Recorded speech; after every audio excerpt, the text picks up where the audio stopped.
തോട്ടം തൊഴിലാളികൾ അനിശ്ചിതകാല പണിമുടക്ക് തുടരുമ്പോൾ മിനിമം വേതന കാര്യം ചർച്ച ചെയ്യാൻ പ്ലാന്റേഷൻ ലേബർ കമ്മിറ്റി ഇന്ന് വീണ്ടും ചേരും. ദിവസക്കൂലി 500 രൂപയാക്കണമെന്ന തൊഴിലാളികളുടെ ആവശ്യം അംഗീകരിക്കാനാവില്ലെന്ന് തോട്ടമുടമകൾ ഇന്നലെയും ആവർത്തിച്ചിരുന്നു.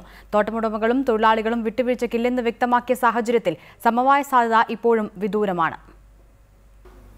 500 രൂപ മിനിമം വേതനം നൽകാനാവില്ലെന്ന് തോട്ടമുടമകൾ. 500 രൂപ നിശ്ചയിച്ച് വിജ്ഞാപനമിറക്കാതെ പിന്നോട്ടില്ലെന്ന് ട്രേഡ് യൂണിയനുകളും. ഇരുവിഭാഗങ്ങളും വിട്ടുവീഴ്ചയ്ക്കില്ലെന്ന് ആവർത്തിക്കുന്നത് സർക്കാരിനെ കൂടുതൽ പ്രതിസന്ധിയിലാക്കുകയാണ്.